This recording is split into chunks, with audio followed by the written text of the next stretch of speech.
Hello, everybody. Welcome to another edition of the MakeCode Arcade Advanced Stream SR edition. MakeCode Senior. Yeah. I'm Richard, at Richard on the MakeCode forum. I'm Shannon, at Chakao on the MakeCode forum. Shout out to longtime viewer, Unsigned Arduino, and longtime participant, Vivian, in the chat. Yes. All right, so we're I promised we would be working on this. So we're gonna be working on our Metroidvania game a while ago, which we abandoned, but are now coming back to. Oh man. I'm sorry, the frame rate on my computer is not great, so let me stop sharing and try sharing again, and hopefully that'll speed up the simulator a little bit. Cool. Things are never as good when I host. Vivian says I'm very well lit. That's because I am in a different room. I'm on the floor. This room doesn't have a desk. All right, is that better? Not really. Okay, I apologize for the quality of the stream today, but it's what we got, so it's what we're gonna go with. All right, so we've got our Metroidvania that we're working on. Shannon, do you remember this game at all? I saw one stream where you added dirt, but not any of the other things. I think that was towards the end of before it get fell behind. Yeah, I mean, you were definitely here when we were making this game because you made this guy. No, Vivian made that dirt. You made this guy. No, I think Vivian made that guy. Oh no, wait, you definitely made. Oh you definitely yes, made the lizard. Yeah, the salamander. the Sorry. salamander. The salamander. Yeah. So we're playing a Metroidvania. So that's a game where you unlock things and it lets you get to new parts of the world. Kind of a classic thing with Metroidvania is when you unlock something, well, you're kind of trapped until you use the thing you just unlocked. So if I press B, I can launch a little fire spell now, and I can just blow up all of this wood that we have. So we can get through. And the thing that we added yesterday, or not yesterday, but last time I streamed this last week, was we added a boss fight. So check it out. Oh. Right. Yeah, so we've got this flower. It has two attacks. One is the smash, where it just kind of smashes its head down at you. The other one is where it like takes its roots and makes them go up to attack you. And right now, we don't actually have life in this game, so it doesn't actually hurt you. And I don't think you can damage. Well, maybe you can. Haha. Okay, so you can damage it, but you cannot yourself be damaged. And after that, when you get up here, we get to our next unlock. Climbing the mountain. Nice. It's a volcano. Okay, so we have named this flower the Caldera flower because it's Caldera rose, I think, because it's in the Caldera. And when you pick it up, everything's rumbling now. Oh no, gotta get out fast because the volcano starts erupting. Oh. Yeah. Very nice. So the idea is once you get it, you have to, get out of here. But it gives you a double jump. Right. And that's what we've got so far. So I think the plan for today is to make it so that we have like health and stuff so that we can take damage. Cool. That sound good? Yeah, let's do it. All right. Do you want to draw a health icon for me? I mean, I don't know if we just want to do hearts or do we want to do something more interesting, but I'll leave that up to you. Okay. And do you have a size you want it? Not really. Okay. Like smaller than 16 by 16? Right. All right. So while Shannon's working on that, let's go ahead and do the basic code for this. So we need to store our health somewhere. So I'm going to go into our onStart, and we're going to create two variables. So the first variable we need is our current health. The second variable we need is our max health. And can you do a half? Yeah. If you don't mind, like a full, a half, and not full. Cool. Yes, we'll do. Always fun doing those. I have an idea. I'm not sure how it's going to look in execution, but we're going to try. Awesome. Okay, So we're going to go ahead and set our current health and our max health. So let's make it, let's see, I'm thinking like 3 hearts. And that's with halves. That means that our health would be 6. So I'm going to go ahead and put in our current health as 6 and our max as 6. So each of the hearts is worth 2. And now that we've got that going, let's go ahead. We're going to just do our code to kind of render our health on the screen. So I'm actually going to make a, you know what, it might be fun to do the, use Sprite utils for this.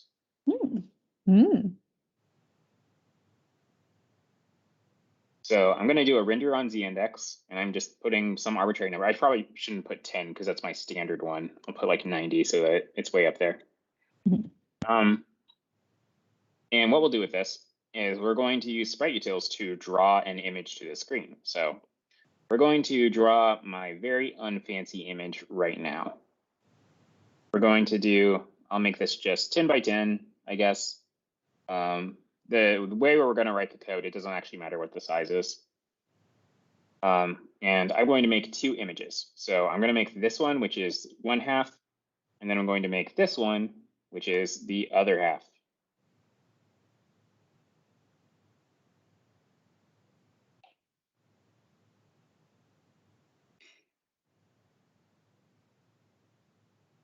Oh wait, I guess I should ask first. Shannon, is your thing going to be like, are these 2 like composited together, or? What do you mean composited together? So is it like 2 pieces, like a half a heart, and then you can draw another half of a heart, or is it going to be like 2 different images? Either way is fine. I just need to know which one it is. Let's just say 2 different images. They're not gonna. I think it will be compositable. But. Well, if it will be compositable, then I will just do it this way because I think that'll be makes the code easier. Okay, all right, so I'm going to make a current left that we're going to use. We're going to set it to be like 2. And we'll probably have to tweak this code, but that's fine. Change this to be screen.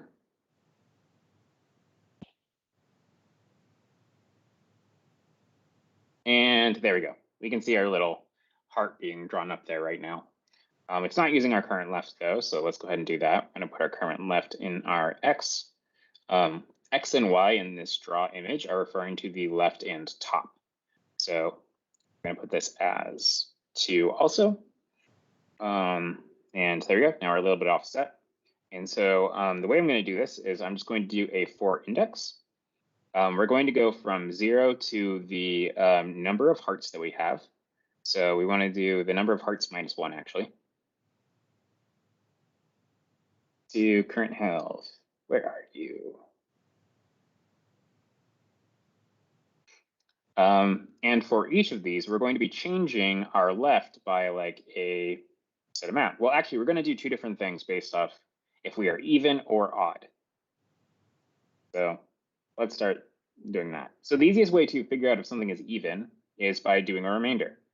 So if you think back to when you did the division, when you divide something and it doesn't go in perfectly, you have a remainder.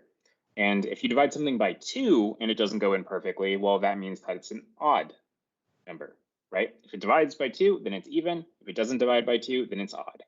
So if we check this remainder by dividing by 2, and we get that the remainder equals 0, then we know it's even. Otherwise, we know it's odd.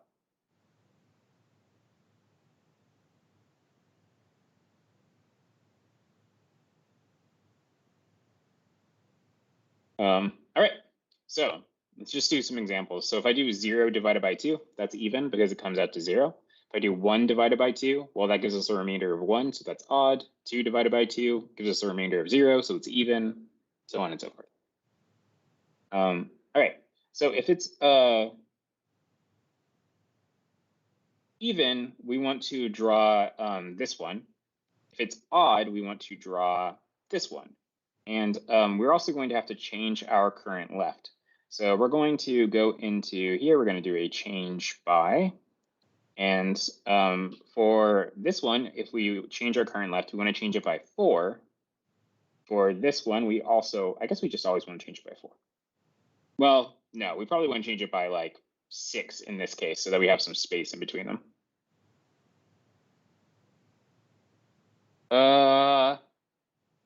Okay, that didn't work perfectly.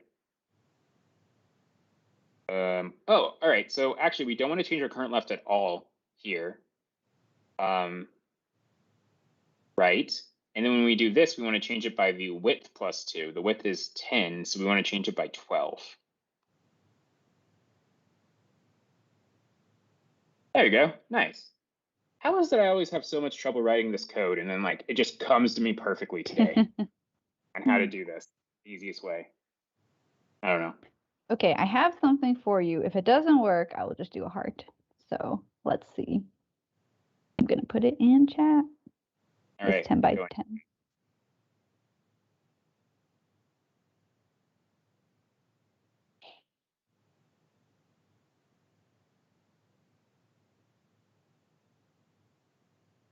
Ooh, it's a hat. It's a hat. No, this works perfectly. So we're gonna do the white for one side and then the pink for the other, right? Yeah, I just split them so that you could more easily delete one, but they can both be whatever color. Mm-hmm. Oh, wait. All right, so let's see how it looks with the white and pink. I kind of like the white and pink. Okay, yeah. What do you think? I'm not sure We you could. can tell. Mm-hmm. Not sure you can tell that it's what? That it's a hat? I don't know. Oh, is that right? What if we did the white and tan?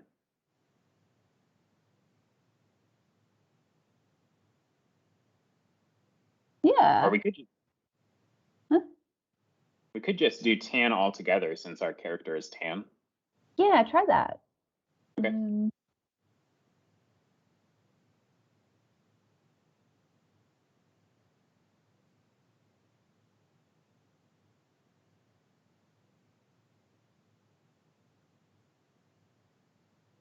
Yeah, I think that looks like. I think you can tell it's a hat. Cool. Yeah. Okay. All right, so let's take damage now. So we have our little root attack and we have our boss's like smash attack. So that is 2 types of things that we need to overlap with. One is going to be the boss itself and one is going to be that root attack. So let's go ahead and see if we can find where I wrote that code so that we can remember what those sprite kinds are.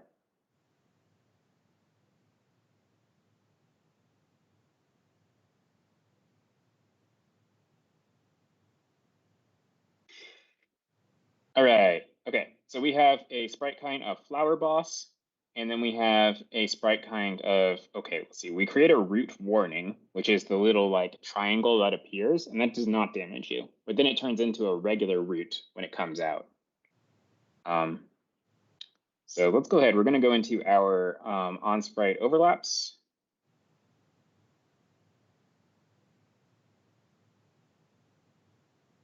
We're going to change this to be, well, we'll leave this player. We'll change this one to be flower boss. And we'll change this one to be root attack. And I think what we want to do in this case is normally, if we were doing this, we would just do something like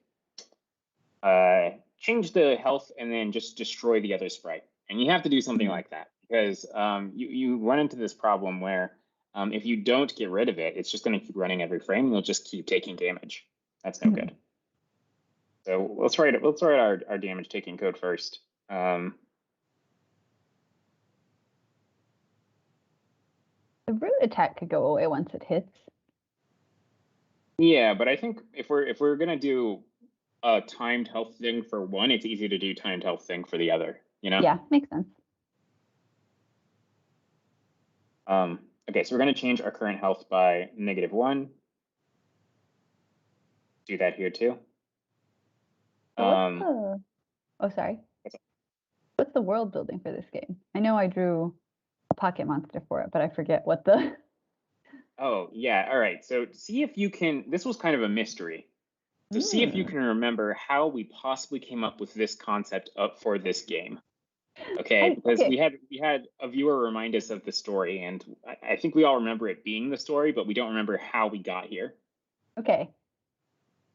So, we were working on a spell, and we accidentally turned everyone into birds. Oh. And we're trying to collect bird skulls. Wasn't that based on like a dream you had or something? I don't think it would have been me. I don't have bird dreams very often. It was a dream about like everybody being turned into something, or like evil robot birds, everyone being turned into whatever. That like sounds. I remember hearing the that as like the origin. Okay, something. But. All right, so we have this elderly bird right here that Vivian drew. Mm-hmm. We have this, bird that you drew. No, this was still Vivian or Joey. No, I'm pretty sure both Vivian and Joey did not claim this. I'm pretty sure this one was you. I wasn't here for the idea genesis for this stream. You totally were. You drew the Palamander. I drew the Palamander, but that was already several streams in. Maybe. All right, I'm gonna have to turn back. This is documented on the forums. I will find this. All right, I'm gonna have to turn back the tapes on this one, and we'll see if we can figure it out. True. It's also documented on YouTube publicly for everybody. That is true. Yep. Sorry, I'm fixing the. There we go. Okay. And then we have this one, which I think is a classic Joey bird. That is a good Joey bird. Yep. All right. So we're changing our current health by -1. That should automatically make this update, but we also want to make it so that like we're invincible for some amount of time after taking damage. Mm-hmm. So I think that how we're going to do that is we're just going to make like a invincible end. And we'll just set our invincible end to be whatever the current time is. Have you only done 2 Metroidvania streams? Yep. Well, and the last one we did, which was number 3. But that's not posted on the forums yet. Oh, we took away the forum posting rule because, Vivian and I are so deep in debt now that we can afford like 3 tapiocas. Right. Oh, no bot today. All right, no worries. Better not earn any quarters. Yep. All right. So, Joey's driving right now, so cannot run the bot for us. All right. So the way we're going to do this is we're going to set our invincible end to be the time since the start plus 1 second. So we're going to use this by just going into here and saying, is our time since start greater than our invincible end? And if it is, then we can take damage. Otherwise, we can't. And I think this should just work. Topics in chat says they are not a persistent coder. Sometimes they code nothing for a whole week, but then do a lot in one day, which is a valid way to do things that you do for fun, I think. Yeah, no, for sure. You should, have the balance that works for you. Yeah.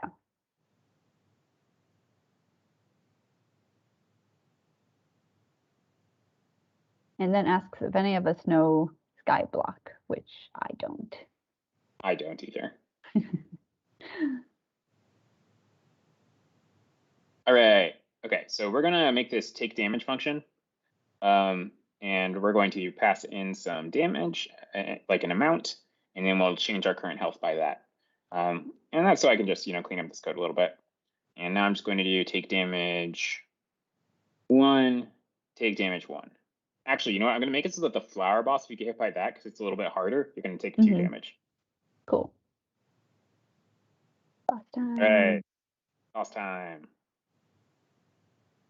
I'm not going to get anything to defend myself with. Who needs defense? Yeah. All right. So, get hit by a root. Okay, whoa, I took damage. Now get hit by the flower. Yeah. Ow. Oh. Yep. All right, so that works pretty well. 1 One thing we might want to do is give a visual indication that you took damage, because right now it's a little subtle. You have to watch those icons to see it happen. You should have it be in tiny pixel letters, the word ow. Oh, I like that. That's fun. Okay, so let's create a sprite to do this. So let's go ahead and it would be great if I had the new sprite say. Oh, I'm just going to fake the sprite say. What's the new sprite say, Richard? For those I showed it off last week. Oh, okay. Nice. Yeah, but the new sprite say is it's going to be a little word bubble that appears. And it's got like text wrapping, which is really neat. So it works a lot better, I think. I don't want to toot my own horn, but I think I did a good job. Text wrapping is good. Yeah. Unsigned Arduino in chat says you can remove the invincible end by using the limit to X milliseconds blocks in timers.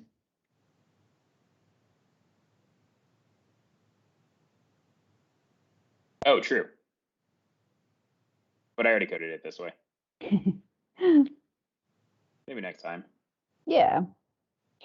In the interest of time. All right, so we got a little text bubble. Let's go ahead and chop off some of this. That's 4. Perfect. So when we take damage, we're going to go ahead and create this little ow bubble. We need to position this, so let's do that right now. We'll just make a new variable for this. Ow bubble. We will set it to kind bubble. Do you think it would be useful? Oh, sorry. Oh, yeah, go ahead. Do you think it would be useful to have perhaps an extension block that is like attach sprite to other sprite, left, top, right, bottom, or something? This feels like a thing we do often. I definitely had a plan to do that at some point and completely forgot about it. So yes, we should do that. This is such an easy extension to write. Right. It's unlikely that I will do it, but I'm putting it out in the world. All right. If you want Shannon to write the extension, message in chat now. Ping her on the forum. Don't do that. Okay. So we're going to change this to be the player.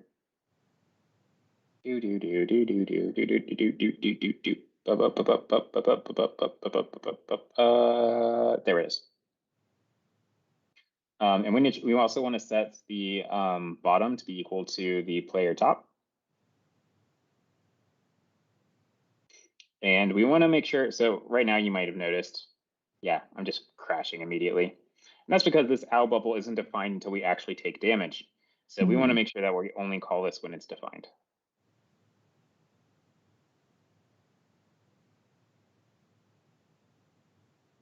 I always do that when I have like a, I'm trying to duplicate a variable. I'm like, what you do is you click the set or get one.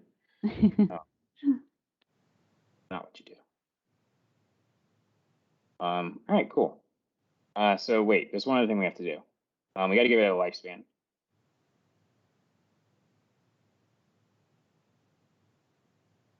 Do you need to use is destroyed for this? Yeah, it doesn't actually hurt to set its position. No, sorry. Instead of if ow bubble, do you need if ow bubble is destroyed?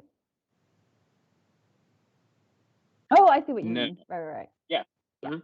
So once our thing gets destroyed at the end of its lifespan, we can keep setting its X. It's not going to do anything because it doesn't exist anymore, but we can keep doing it. Yep, the code will run.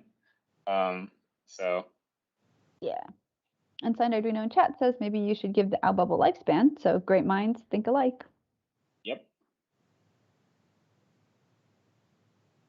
All right. Ow. It's cute. I like it. Oh, you're going to die.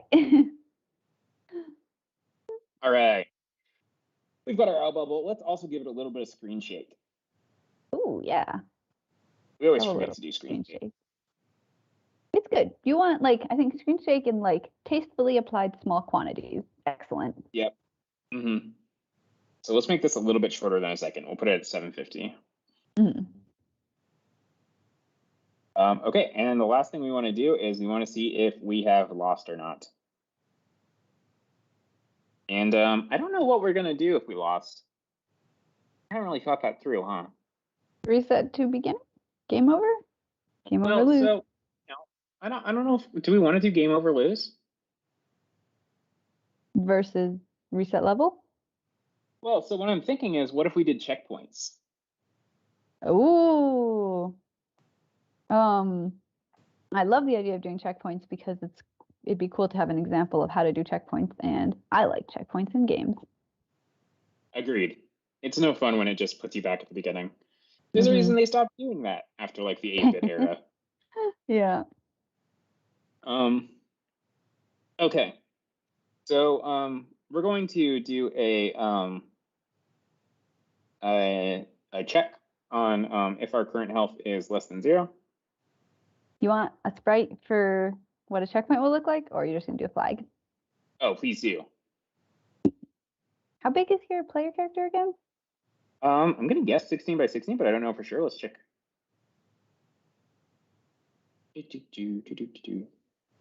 11 by 18.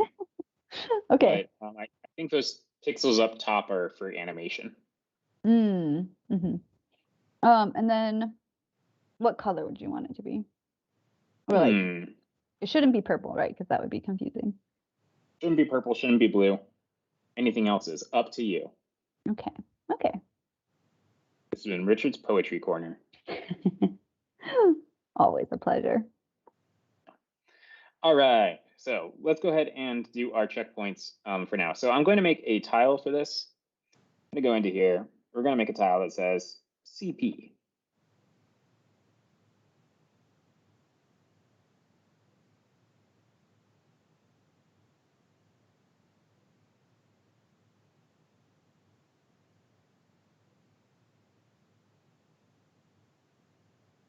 CP, which is checkpoint.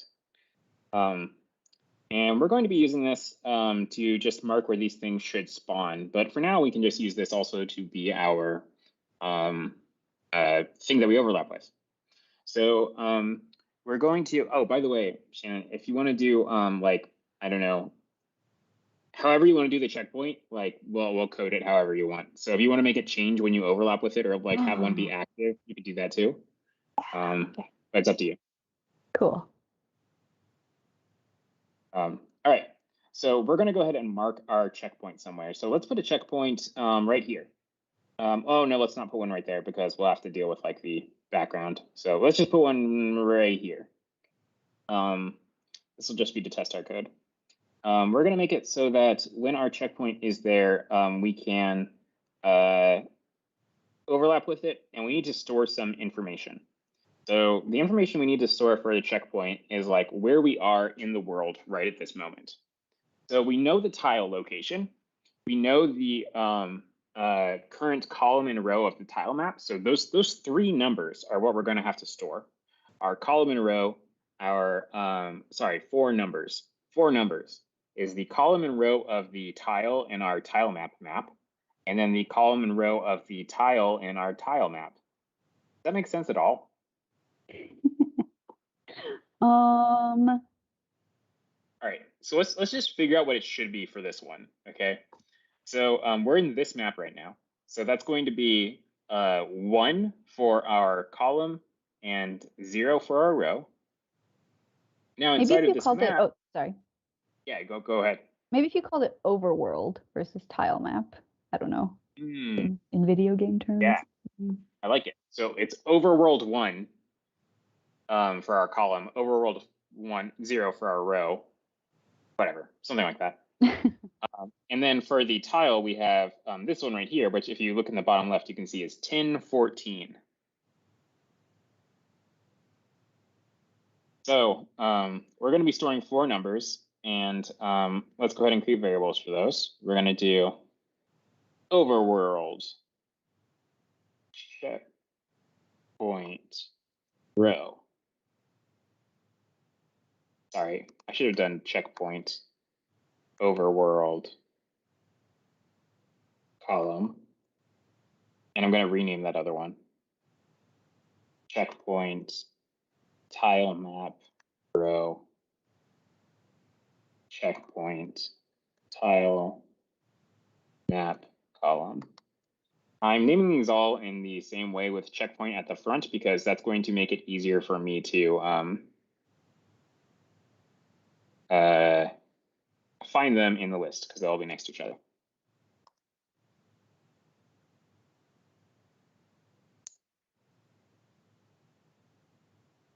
All right. So when we first start the game, we don't start at a checkpoint. We just start up on this tree up here. So let's just go ahead and hard code our first checkpoint location, which is going to be where we start the game. You know, let's not hard code it. Let's just make it so that when we start our game, we record it.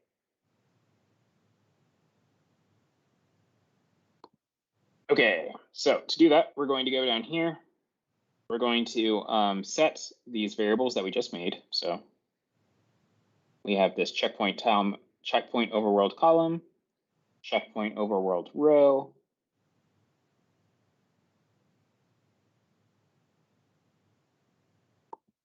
checkpoint tile map column, checkpoint tile map row. You know what? Actually, I think what might be fun is if we make this a function. And it's going to be record checkpoint. And it's going to take in two numbers, which is going to be the tile map row, tile map column, and the tile map row. We don't need to pass in the map column and map row because we already have those stored in variables. So let's go ahead and put this all in here.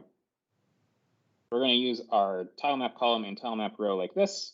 And then our other ones are just going to be these variables that we have. I think we have current column and current row somewhere. Current row. Okay, so we want to record a checkpoint. So let's go ahead and go into our functions. We're going to call record checkpoint. We're going to use the tile maps extension to get the location of our sprite. And we're going to get the column and row of that location.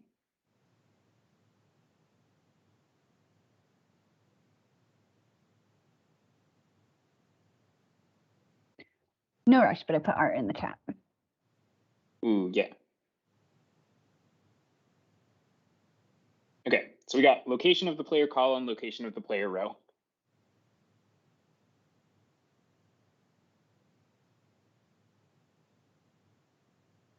Ooh, I like this already.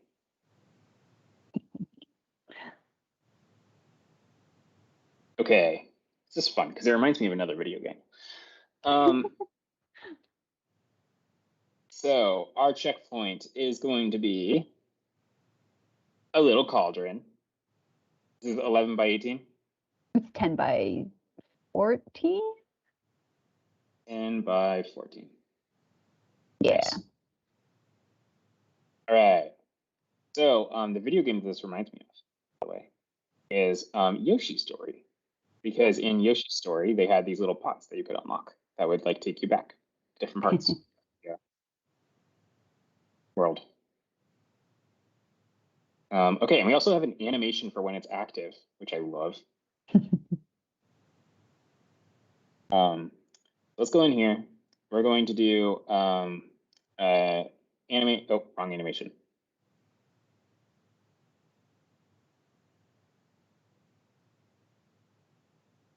We make this 10 by 14, and we're going to. Oh, I love these little bubbles. Oh, and it's 100 for the frame rate. Cool.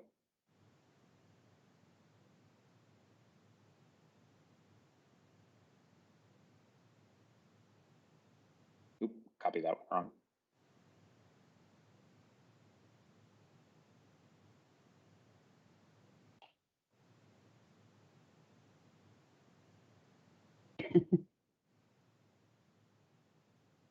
Nice. All right. So let's start by doing, now that we've got our checkpoint recorded, let's start doing our creating the sprite. So that's pretty easy for us to do. We're actually going to go into our load map function. Let me do it, Daryl. We're going to go into our load map function.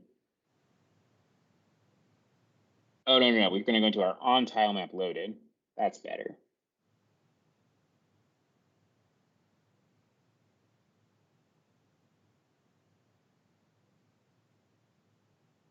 We're going to loop over all of the locations of kind checkpoint. So let's go ahead and just duplicate this, get rid of all of this.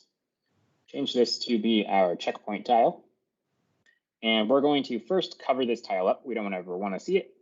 So we're going to go into our tile maps and do a cover all. Going to cover all of these CP tiles with just blue. And we're going to go ahead and create our sprite now. So let's go ahead and do this. Let's save this for just a second. Cauldron.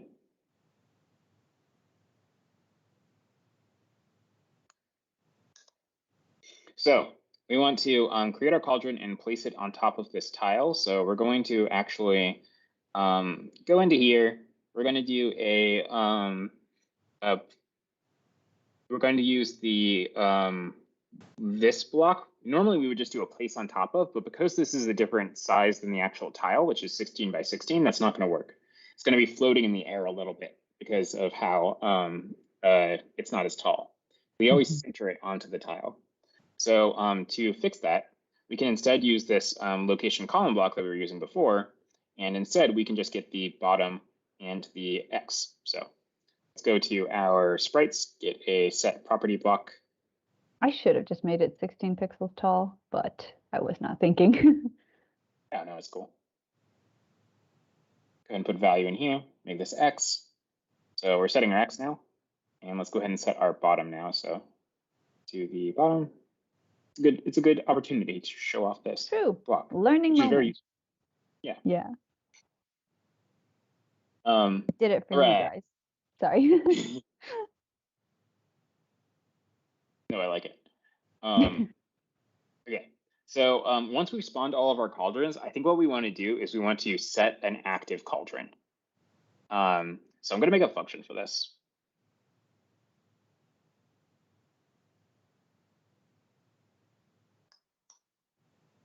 Or I'll just call it update. Update's more accurate. Mm-hmm.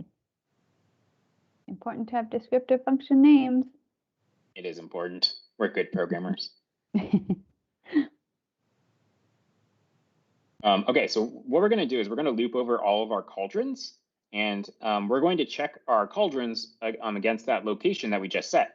So let me actually pull that function out here. Record checkpoint.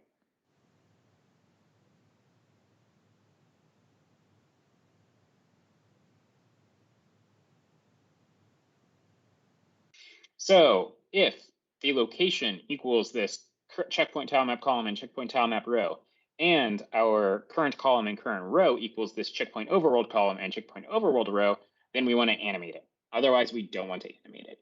And so this will make it so that we always have only one that's animated, and it's always the one that is the current checkpoint.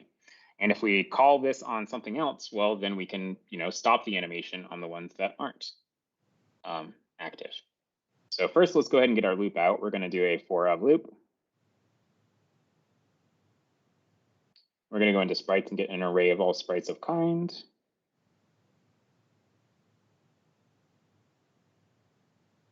Change that to be cauldron.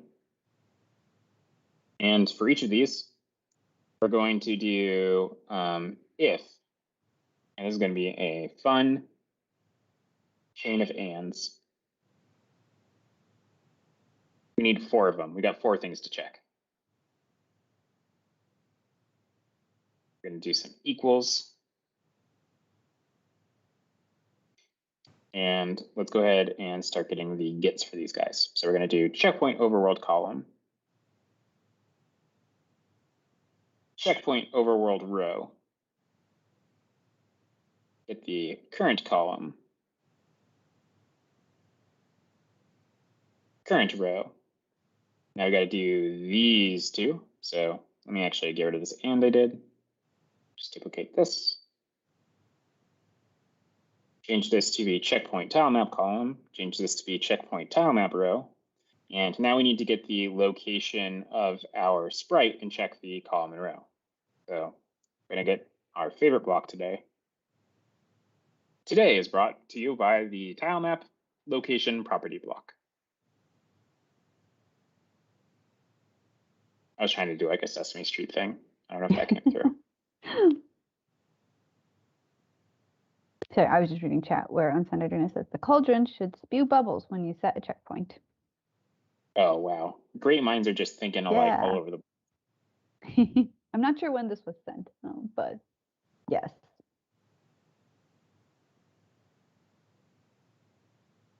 All right. Stick our very long statement in there. Make sure we put value where these my sprites are. And let's read over this to make sure I did it right. Yeah. All right. Current overworld column. Oh, sorry, checkpoint overworld column equals current column. Good. Checkpoint overworld row equals current row. Good. Checkpoint tile map column equals location of sprite column. Good. Checkpoint tile map row equals location of value row. Yeah, location of sprite row. Sounds good. All right, I think we're right. Mm-hmm. All right, so if all of those things are happening, then we're going to call this animate block. Oh, whoops. There we go. Cool. With loop on. And if this is not happening, then we want to stop the animation. Mm-hmm. And we're also going to have to set the image because this won't set our image back to what it was. So we need to copy this. Mm-hmm. And do this set image.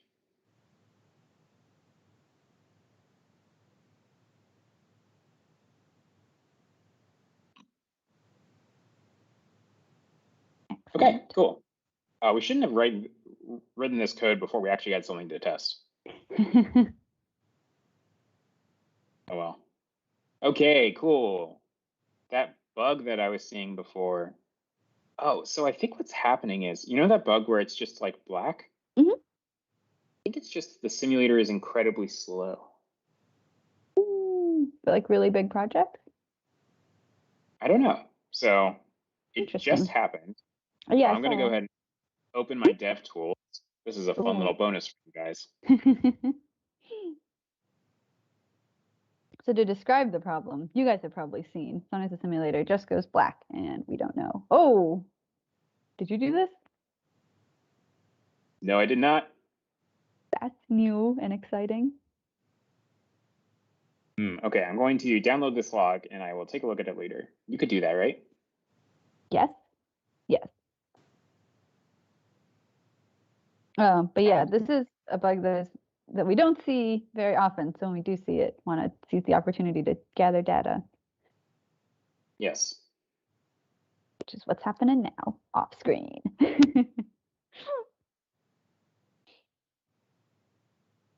All right, I have saved it and I will take a look at that later. Okay, so now I'm just gonna refresh to fix it. Yeah, so this is a bug we've been seeing kind of recently, but we haven't been able to figure out how to reproduce it in like a consistent way. So it's good that it happened. Cool. All right, so we're gonna go into our update active cauldron. We've finished this function, so we just need to make sure that we actually call it. So we're going to do an overlaps event right now on our checkpoint tile.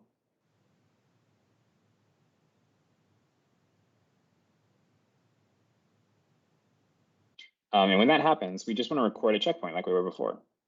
Let's go to on start.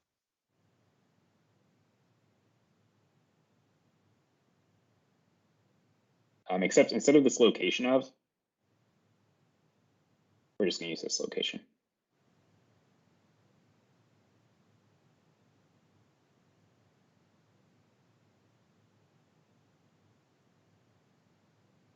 All right, and we want to make it so that we call that function we just made.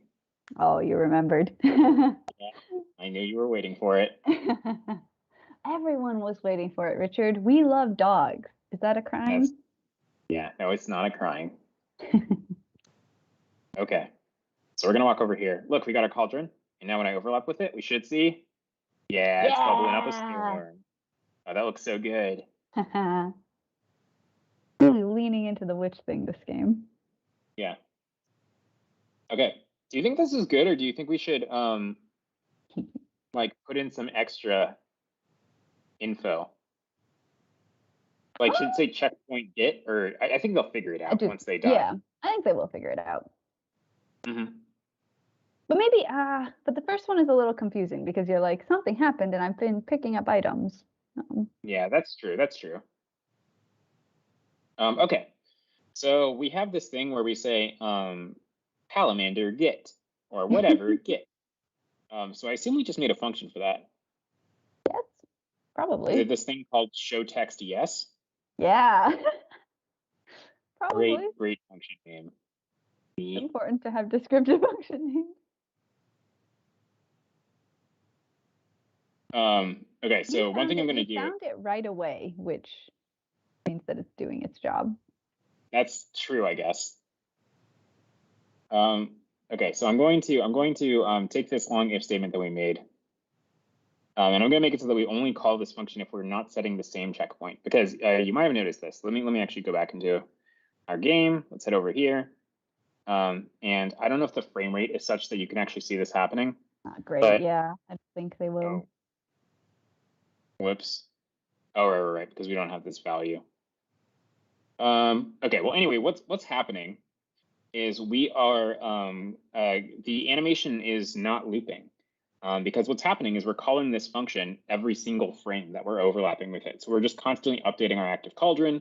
It's starting the animation over from the beginning, and it's just setting it over and over again. And if we do our set text in that, we're just going to spawn a million sprites, which we don't want to do. Sorry.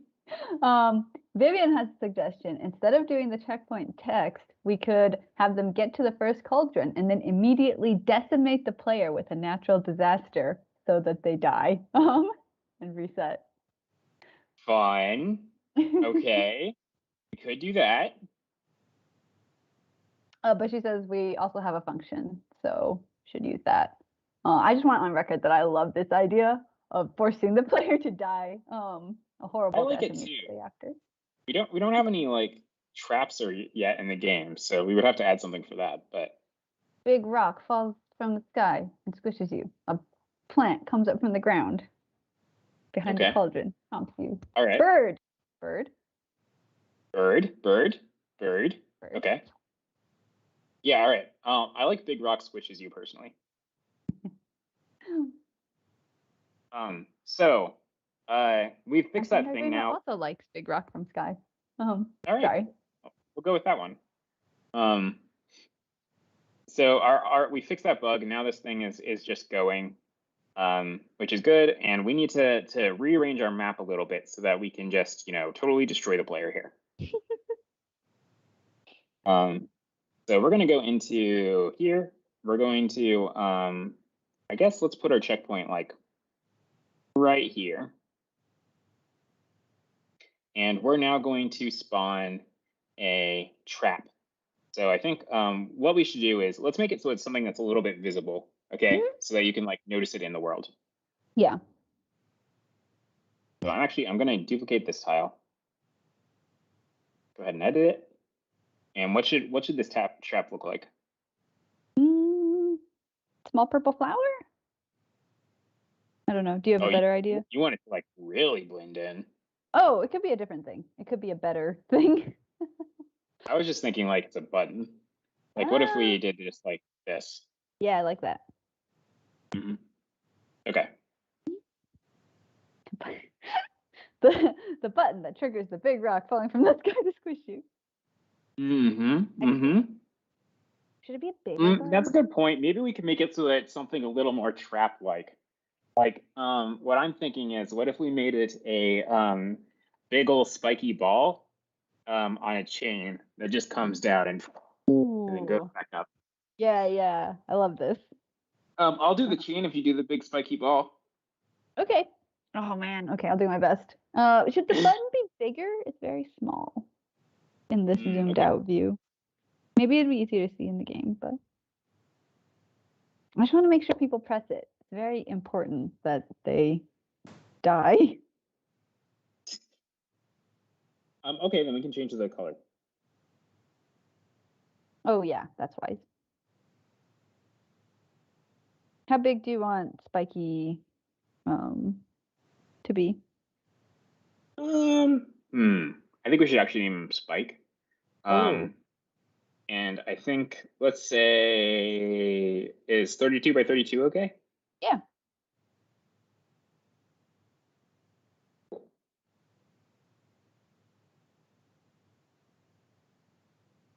There we go. All right.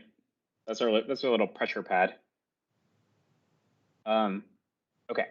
So we need to probably do one other thing real quick. Let me go back to that tile map.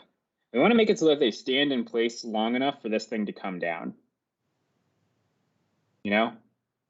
So it's 32 by 32. It's going to squish in a 3-tile radius if we do it on the tile, right? Because it'll be 16 and it'll be 8 over here and 8 over here.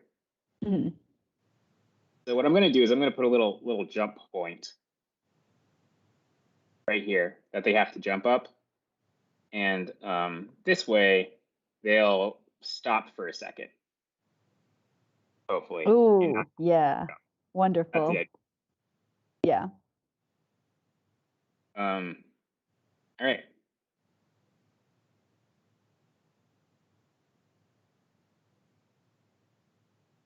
Okay. So when we overlap with this thing, then we need to, oh, I didn't make this walls.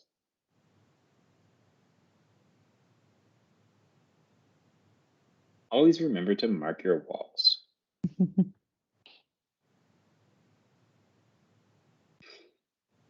Let's go ahead and do our overlaps code. So we're going to go into another overlaps event, just like this one.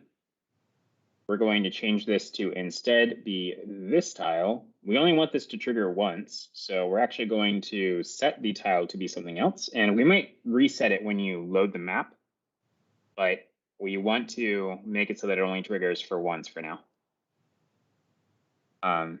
So we're going to set the tile to be something else. Let me draw another tile, I guess.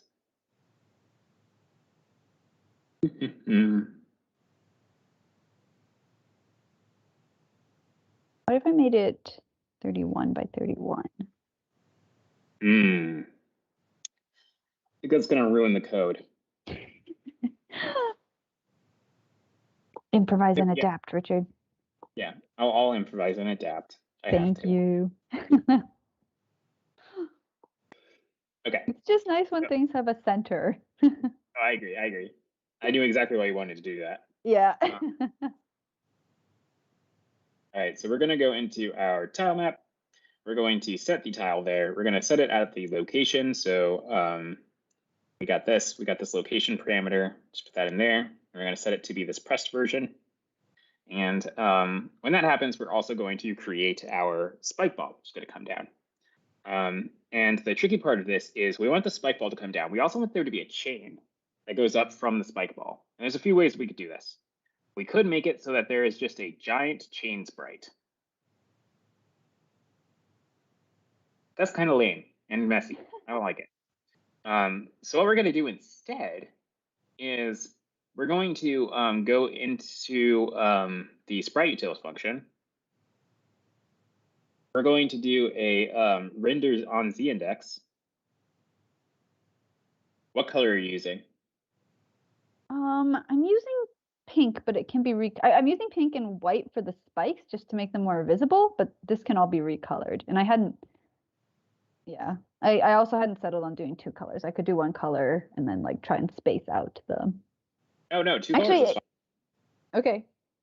It might. I could do 1 color and just do like transparent in between because the rest of the map is a little like that. But whichever.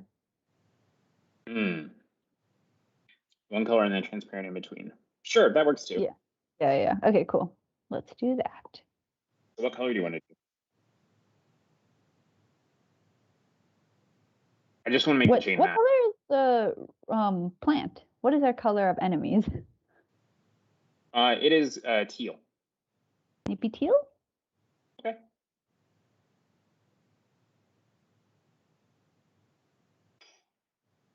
All right. So I'm going to now make a chain section.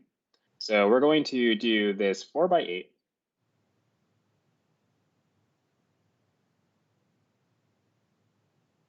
And it's not going to be anything super exciting. But we're just going to do it like this for now. So we're going to draw this to our screen. And the way we're going to do this is we're going to actually loop over all of our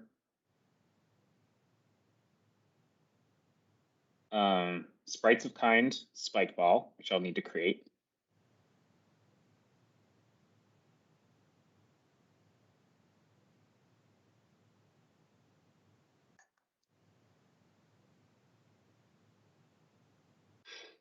And we're going to draw this chain going up from them.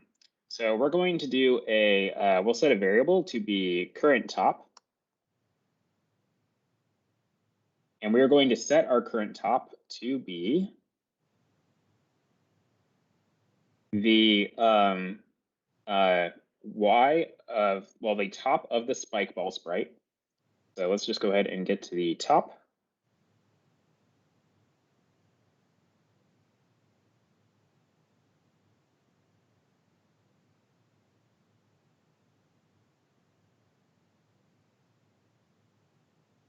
Minus whatever, however tall I made this, 8 pixels. So.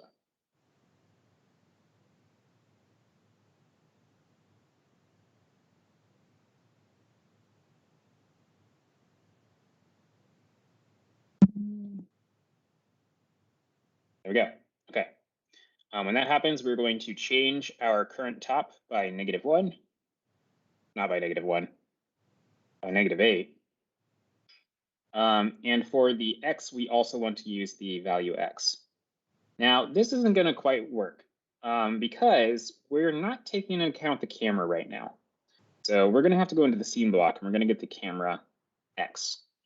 So the camera is going to determine how we like actually draw these things relative to the screen image. And so the way we want to do this is we actually want to do the value top, and we want to subtract this camera y, and that's going to give us the actual y that we are drawing on the screen.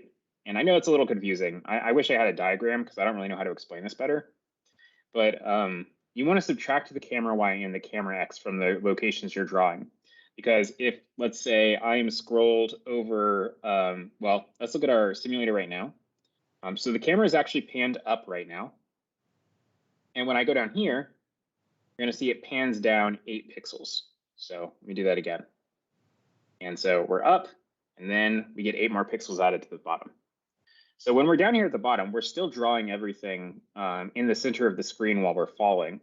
And the way that we do that is by we subtract the camera y. And so the camera y in this case is changing to the 8. And so this y, even though our y is below where it normally should be, so like the 60 out of 120, we subtract that 8 and it draws it onto the screen. That was not an easier way to explain that. I don't know how to explain it without a diagram, so that's the best I got, unless you've got something, Shannon. I don't. I'm really focused on making these spikes are really hard. Yeah, no problem. That's more important. But I trust you. I feel like your explanations are, usually very good. Thank you. Okay, so we're going to keep doing this. We're going to put this inside of a while true. Warning, warning, warning. Don't use a while true unless you know what you're doing. Actually, this doesn't need to be a while true. We can actually just put in a condition.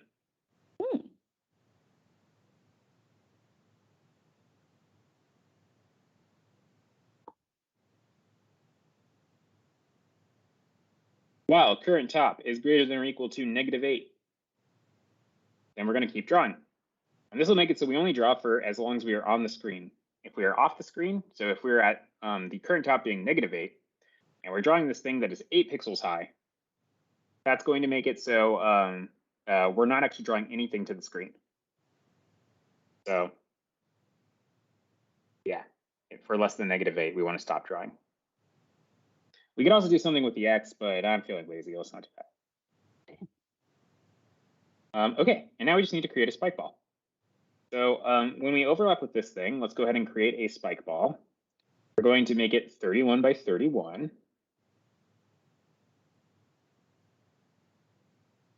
We're just going to make it a big teal circle. All right, let's see if I can do this. Here. So close. All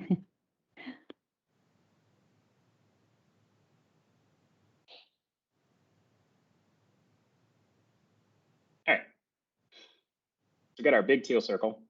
We're going to put this like up at the top of the screen. So we're actually going to set the bottom of this to be the top of the camera.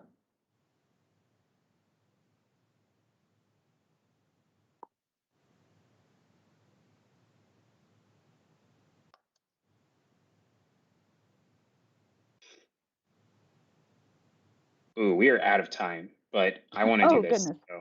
I have a spike ball for you. It could be spikier, but it is a spike ball, I think. Okay. Send it through. It's in. It's not teal because I forgot, but you can make it teal. Okay. All right, so we'll delete this, paste this in here. Oh, that's cool. I like it a lot. All right. Once I'm in chat asked if it would be possible to have an attribute on a sprite that gets the relative X and Y. Ooh, interesting. We could do that, but I think it's maybe not worth it to make that drop down longer. I think it's easy enough to just subtract the camera X and camera Y, you know? Mm-hmm. Or go to Sprite util. Sorry. True. That's a good one. All right, so we're going to real quick. We're going to set the bottom to be the camera top. Speed, coding, high efficiency. Need Vivian here to be the like pump up hype man. Yep. Vivian's here. She's just not. That's true. Vivian is always with us. Mm-hmm. It's true. That makes it sound like Vivian's no longer with us. But Vivian's fine, guys. You saw her in the chat. Vivian's fine. Okay, so we're creating our trap. We're creating this. We're also going to give it a velocity so that it's going downwards. So let's go ahead and do that. Sprite set velocity on trap. I really hope this all works. So that to that, I'm gonna make this fast. And let's go see if this works.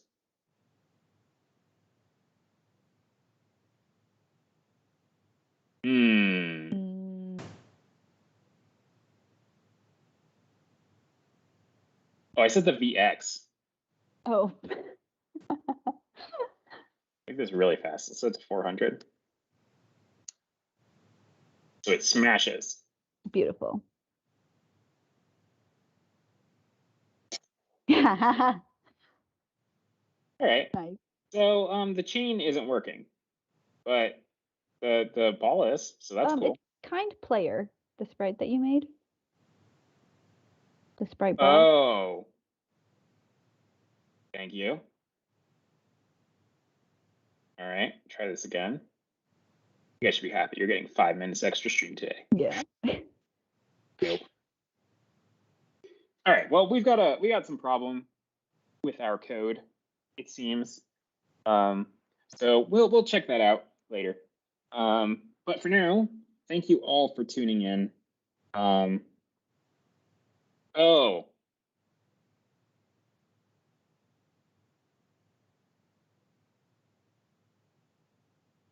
I'm Richard, at Richard on the MakeCode forum. I'm Shannon, at Shakao on the MakeCode forum. And nope, still not working. And thanks for tuning in. Yeah. See you tomorrow.